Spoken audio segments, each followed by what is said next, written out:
Bonjour à tous et bienvenue pour de nouveaux résultats de sondage. Et aujourd'hui j'ai un invité de choix, Mayolek Disneyphile. Ouais, ok, c'est moi l'invité. C'est cool, j'ai même plus besoin de faire la présentation. Salut Karela hein. C'est pratique quand tu fais le boulot à ma place. Bonjour à tous. Bienvenue pour cette vidéo qui sera un petit peu un doublon, entre guillemets. C'est un accompagnateur de la vidéo que j'ai faite il y a un certain temps maintenant, vu qu'il y a eu quelques petits problèmes pour les résultats, ça a pris plus de temps que prévu, sur les films animés, enfin les films Astérix globaux. Il y en avait 15 qui étaient sortis, je me suis dit c'est parfait pour faire un top 15. Et il y a Hugo qui s'est dit ce serait parfait pour demander l'avis des gens là-dessus. Je me suis dit pourquoi pas. Je ne prendrai pas le choix, j'aurais pas grand chose de plus à dire par rapport à ma vidéo et je laisserai le travail aux autres. C'est plus ou moins ça, hein, donc Karel, j'espère que tu as de bons commentaires parce que moi j'ai rien de plus à dire, j'ai déjà dit tout ce que j'avais à dire. Donc, ouais, nous avons une liste de 15 films qu'on va traiter par ordre de sortie. Et on fera un petit peu le topo à la fin sur votre top 15 à vous par rapport à vos notes. Vous avez été 201 à voter, ce qui est pas mal. Et les notes varient un petit peu. Bon, on voit assez aisément les films qui ont été bien boudés et ceux qui ont été adorés. Même s'il y en a un ou deux, je suis un peu surpris de les voir bas par rapport à d'autres. Mais je vous ai peut-être un peu influencé à un certain degré, ça on verra un petit peu. J'ai lu beaucoup de ces BD quand j'étais petit, et même s'il y en a certaines que j'aime plus ou moins et dont j'ai pas beaucoup de souvenirs, beaucoup me marquent encore aujourd'hui, et j'ai envie de les relire encore et encore. Et quoi de mieux quand on aime une bande dessinée que de la voir s'animer sur un écran, que ce soit avec de vrais acteurs ou avec des dessins. J'ai vu pas mal de films d'Astérix, j'ai dû en louper 2. Il y en a un, je sais que je l'ai vu, mais j'ai aucun souvenir d'Astérix et les Indiens. Donc je ne parlerai pas de cela, mais j'avais envie de parler un peu de d'autres films qui m'ont vraiment marqué dans cet univers. Néanmoins, en toute sincérité, comme je suis encore un tout petit peu malade et que j'ai pas envie de m'étendre pour ne rien dire, on se lance tout de suite dans cette liste-là, en tombant sur le tout premier film jamais sorti, Astérix le Gaulois, et qui est très mal noté. Non, je sais pas si c'est moi qui vous ai influencé ou s'il y a quand même cette réputation qui se traîne un petit peu parce que autant quand j'étais jeune c'est quelque chose qui n'était pas si évident que ça, mais maintenant c'est vrai qu'il y a de plus en plus de gens pour dire que c'est un film qui a très mal vieilli dans sa mise en scène et son visuel. Et il y a ça qui joue, ce qui fait que c'est pas très marquant. Néanmoins oui, puisque pour la énième fois Hugo ne peut pas participer, je vais expliquer pourquoi 50 fois. Il tenait à avoir quelques petites remarques dont je vous fais part à chaque film. Donc lui il a mis 11 sur 20, plus généreux que vous. Moi aussi j'étais plus généreux que vous, j'estime que c'est un film moyen, pas un film qui vaut une note si basse. Et il considère que c'est un film convenable, même si ça a pris un coup de vieux pour lancer la chose. Et dans un sens, ouais, on peut faire pire, voilà. Le suivant, c'est donc Astérix et Cléopâtre, culte en grande partie grâce à ses chansons et une partie de son humour. Et j'ai envie de dire, ouais, c'est surtout ces chansons qu'on reprend, notamment la chanson du gâteau, une fois de plus. Il y a Hugo qui lui a mis 15 sur 20, donc bien aimé celui-là. Moi, pas à ce point, il est pas mal, mais il n'est pas à ce point, parce que l'humour est bon et les chansons sont super. Voilà, c'est un petit peu son truc. Et ouais, pas grand chose de plus là-dessus. Je pense que ça réussit bien son effet comique. Néanmoins, ça reste un produit de son époque qui, même si c'est clairement pas au niveau du premier, garde un petit coup de vieux. Et je trouve pas que c'est la perfection même. Certains gags s'étendent peut-être un peu trop pour pas grand-chose. Et je sais pas, je trouve pas que l'histoire d'Astérix chez Cléopâtre soit la plus grande histoire que Uderzo et Goscinny ont jamais faite. Donc ouais, une bonne adaptation ne change rien à ce fait-là en ce qui me concerne. Néanmoins, oui, je comprends qu'il soit apprécié, hein, parce qu'il y a beaucoup de moments cultes. Ensuite, donc, les 12 travaux. Un ultra classique. Qu'est-ce que vous voulez que je dise de plus là-dessus? Tout le monde adore. C'est presque une hérésie d'en dire du mal. Presque, je connais personne pour dire qu'il n'a pas trop aimé ce film-là. Une très bonne note, comme vous le voyez. Il lui a mis 19 carrément, Hugo. Genre dans son top 5 des plus grands films animés. En grande partie pour son inventivité. Il faut avouer qu'il y a beaucoup de situations très inventives. Très très bien pensées là-dessus. C'est totalement compréhensible que ce soit le film animé préféré des gens chez Astérix, même si je le préfère légèrement une fois de plus, le domaine des dieux. Mon film Astérix préféré, c'est Les 12 travaux d'Astérix. Ah, je l'adore celui-là, parce que non seulement il a quelque chose de spécial, il ne vient d'aucune BD. Du coup, quand tu le vois pour la première fois, c'est que de l'inédit. Et les gags marchent tellement bien que quand tu le vois et revois et re-revois et re-revois et re-revois, tu en découvres toujours de nouveau. Et les galères de l'administration, même si c'est drôle quand t'es enfant, bah c'est encore plus drôle quand t'es adulte. Oui, je ris de plus en plus sur le laisser-passer. Chaque épreuve est juste mythique. Et j'adore le principe tout simple que aucune ne se répète, aucune solution n'est la même. Parce que si on s'inspire un peu de Hercule, on a quelques épreuves, c'est des redites. Même si j'adore Hercule, faut l'avouer. Alors que là, bah on ne s'attend jamais à ce qu'on va avoir. Enfin, quand on le voit pour la première fois. Bref, le suivant c'est Astérix la surprise de César, qui est relativement bien noté en soi, pas trop mal. Le film le plus plat pour Hugo, qui lui a mis 10 sur 20, hein, le plus plat. Il n'a pas de souvenir de ce film-là. Ça se regardait sans plus et puis c'est vite passé. Alors, en ce qui me concerne, c'est pas vraiment ça. Il y a des scènes qui sont un peu marquantes, comme la scène où Idéfix doit se battre seul dans les égouts, il y a de la tension qui se met en place. Néanmoins, je trouve que le récit fil rouge concret manque un tout petit peu de consistance et s'il y a des blagues qui passent, d'autres moins. C'est pas le plus réussi du lot, mais c'est pas non plus un film qui a à rougir dans ses qualités. Ensuite, Astérix chez les Bretons, La Surprise, il est moins bien apprécié que Astérix la Surprise de César. Le film le plus récent que j'ai vu, c'était Astérix et les Bretons. Je l'avais jamais vu, bizarrement, et j'ai pas aimé. Autant l'album il marche très bien, mais je trouve que dans le dessin animé, c'est lent. Bon, ça reste sympa, et la fin rattrape un peu le truc parce que ça va un peu plus vite, mais c'est laborieux ce visionnage. Ok, je savais pas qu'il était si peu vu que ça. Après, je cache pas que c'est un film que j'ai vu des tas et des tas de fois lorsque j'étais jeune, donc ça a dû me marquer à ce niveau-là, ça m'a dû m'influencer, j'ai pas le nier.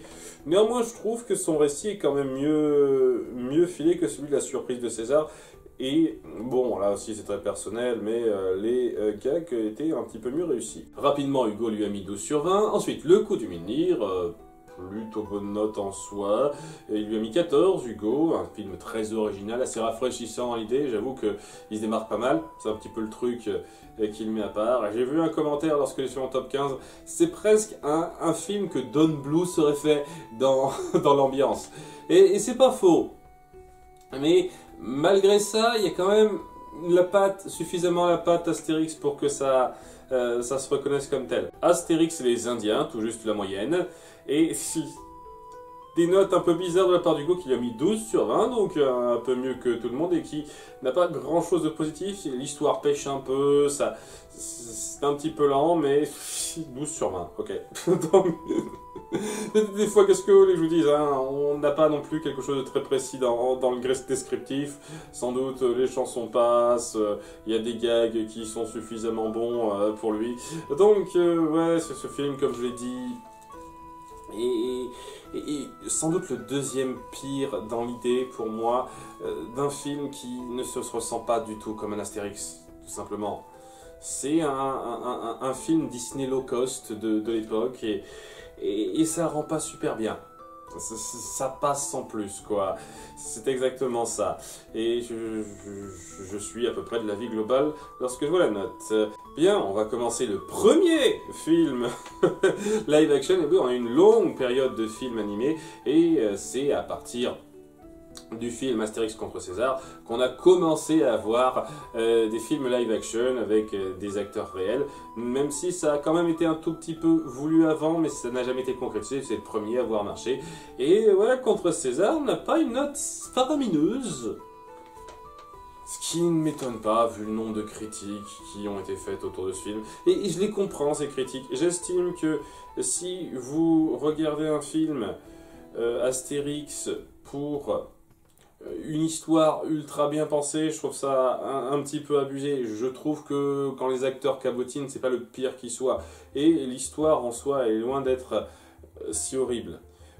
Et ouais, il y a beaucoup de moments que je trouve très très bons là-dedans. Et si on part vraiment sur le casting, je serais assez d'accord avec Hugo qui le mit 13 sur 20 et qui a dit que c'est peut-être le meilleur casting qu'on ait fait dans un film Astérix Live Action.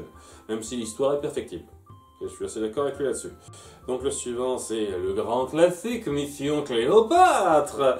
Une note très très grande, sans surprise, pour un film qui est un tout petit peu surestimé. J'irai pas jusqu'au niveau de Hugo qui lui a mis 13 et qui considère lui aussi que c'est un film surestimé, dans le sens où c'est très bien en termes de technique, mais où on ressent plus du Alain Chabat qui veut faire du Alain Chabat qu'un film Astérix une partie du temps.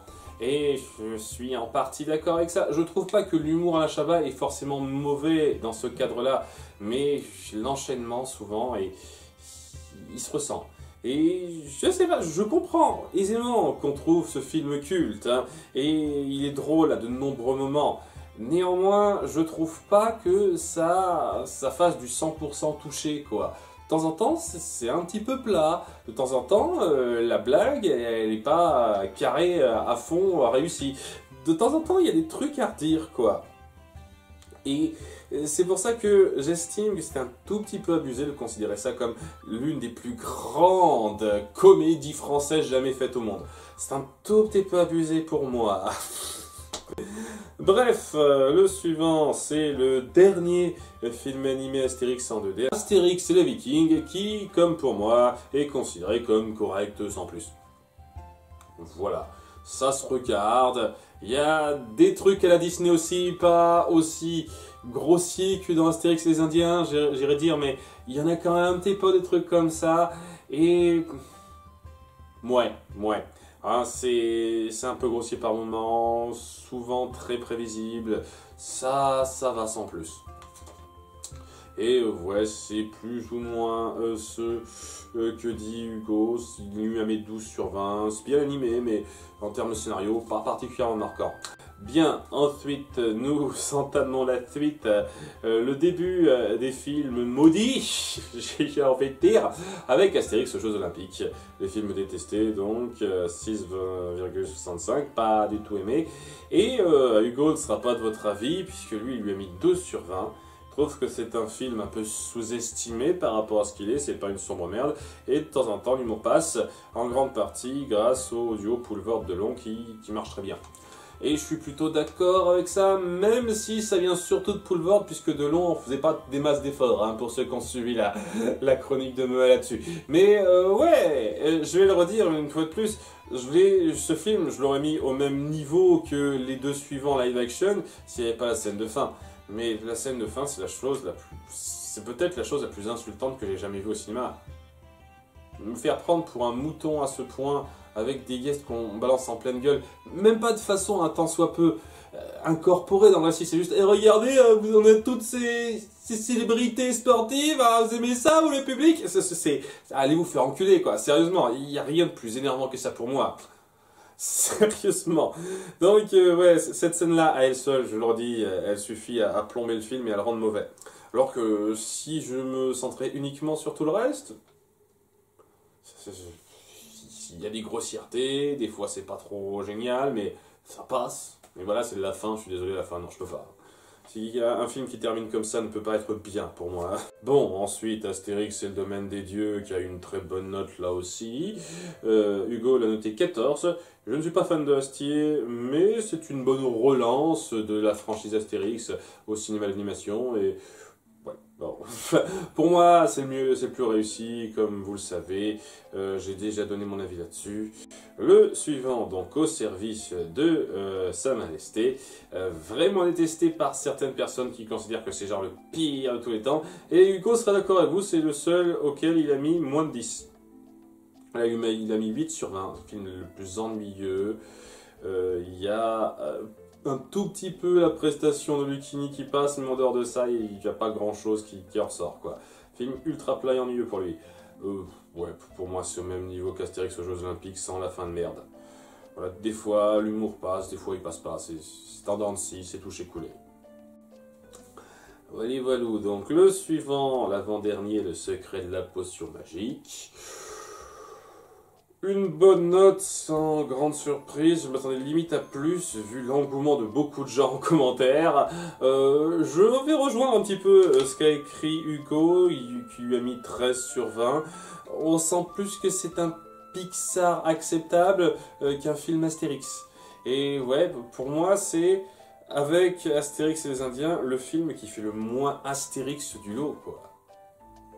Pas juste parce que Panoramix est le héros central et qu'Astérix fait de la figuration, c'est surtout parce que le ton, le récit, c'est plus un film qui essaye de raconter du Pixar comme on le fait maintenant, quoi. Un petit Pixar acceptable qui passe bien maintenant, qui est pas mal, mais ça n'a rien de sensationnel en ce qui me concerne.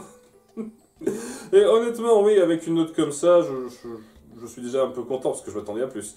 Mais ouais, je le redis, ça reste quand même bien mis en scène. L'histoire qu'on veut raconter, même si elle est prévisible, elle est un peu solide, et on voit que ça veut partir quelque part et que ça le fait tout à fait correctement.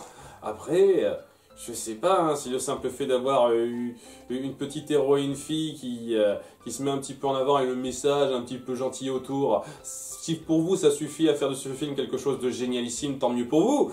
Pour moi, c'est bien sans plus, quoi.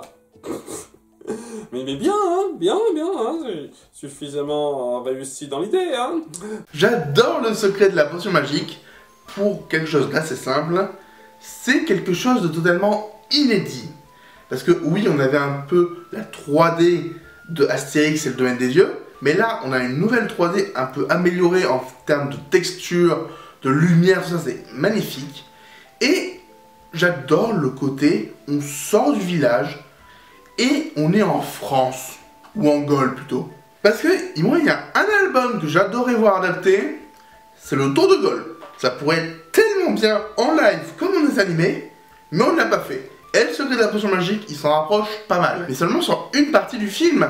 Parce qu'on a aussi une partie un peu plus de rêve, un peu plus jolie. Pour montrer que la magie, c'est pas que utile, c'est joli. Et j'aime bien ce petit message. C'est tout petit, mais c'est génial. Et la fin du film, franchement, me fait marrer avec cette grosse bataille de titans musicale. Moi, j'adore. Et mine de rien, le message aussi est cool. Même si je regrette que le prochain film ne sera pas une suite de celui-là. Ce sera d'autres personnes qui vont s'en charger. Et oui, on peut avoir de bonnes choses.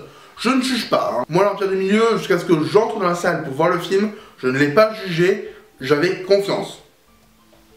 J'aurais pas dû, mais je ne l'ai pas jugé avant. Et je ne jugerai pas non plus le prochain Astérix en dessin animé. Parce que je ne sais pas du tout ce que ça peut donner. Et j'ai hâte de le voir. Et j'ai aussi hâte de voir la série d'Alain Chabat. Je ne sais pas laquelle sortira en premier, mais bon. Dans tous les cas, j'en parlerai, ça c'est sûr. Bon, enfin pour terminer, Astérix et l'Empire du Milieu, qui a une note un peu supérieure aux deux précédents live action. Et je pense que j'ai dû un peu vous influencer parce que c'est vraiment la mode de dire que c'est l'une des plus grosses bouses jamais faites au monde maintenant. Mais cool de voir on est allé un tout petit peu plus loin que les deux précédents, même si bon, on n'a pas aimé non plus, hein, clairement. Pas aimé non plus. Bon, j'ai déjà donné un avis très détaillé là-dessus. Voilà, c'est ultra inégal. Mais je trouve qu'il y a plus de blagues qui marchent que de blagues qui marchent pas. Et il y a des moments qui sont loin d'être totalement anodin. Et le fait qu'on se centre à ce point sur les trucs que laissait paraître la bande-annonce de base, ça démontre pour moi le pouvoir de la promo avant tout, quoi. Le mauvais effet d'une promo donne cette impression que le film va être totalement comme ça, alors que personnellement, sans faire trop gaffe à la bande-annonce, j'ai pas souvent ressenti cette espèce de t'as vu dans ta gueule des caméos, à part si on les connaît, les gars. Ah, je connais ce type, il me dit quelque chose, mais au-delà de ça, c'était des apparitions qui étaient incorporées acceptablement dans le récit sans foutre en l'air le rythme, quoi. C'est ça le truc, notamment, et pareil pour d'autres choses qui sont reprochées. Ce qui fait que, en toute sincérité, les problèmes qu'on a tendance à appuyer à fond autour de ce film, pour moi, ne sont pas si graves que ça. Même si ce film, c'est comme les deux précédents, c'est-à-dire qu'il se plante et des fois il réussit son gag sans être très réussi dans son scénario qui est ultra typique et prévisible et qui va pas vous faire grimper au rideau. Mais il y a très peu de films Astérix qui sont comme ça aussi. Enfin bon, là je suis parti sur une tangente là-dessus. Vous savez mon avis, hein, je trouve que ça passe comme film. Juste, hein, mais ça passe. Donc voilà un petit peu le topo. Et pour terminer cette liste assez rapide par rapport à d'habitude, on va faire un petit peu le détail de qui l'a emporté et quel est selon vous le top 15 des films Astérix sortis au cinéma. Je ne sais pas s'ils sont tous sortis au cinéma, mais on va dire que oui. Donc voilà la liste. Sans grande surprise, donc les 3 derniers films live action sont les derniers. Suivi après par Astérix le Gaulois, qui n'était pas évident à voir. Hein. C'était mon impression, mais j'étais pas sûr que ce soit l'impression de plus de monde, ça. Et enfin, en numéro 1, ça s'est joué de pas beaucoup entre les 12 travaux et Mission Cléopâtre, mais c'est Mission Cléopâtre qui a gagné, considéré comme un grand classique culte du cinéma français, une des plus grandes comédies, tout ça, et... Ok, tant mieux. Tant mieux si c'est ce que vous pensez. Je trouve ça un poil abusé, mais... il y a largement pire à mettre au nu en ce qui me concerne. Donc, je vais pas trop gueuler là-dessus. Voilà un petit peu le topo de vos résultats. Encore merci Mario de m'avoir permis de parler d'Astérix parce que c'est vraiment un héros de BD par excellence pour moi. Je pense que c'est la seule saga de bande dessinée avec les profs où chaque nouvel album, j'ai envie de l'acheter. Alors que d'autres bandes dessinées, ouais, si je la lis pas, c'est pas grave. Mais je vais quand même être un peu taquin sur un petit truc. Tu n'as pas mis de Romain en Gaule, qui est aussi un film Astérix, et qui passe bien. Je l'ai vu récemment aussi, et c'est un film de son époque, on va dire.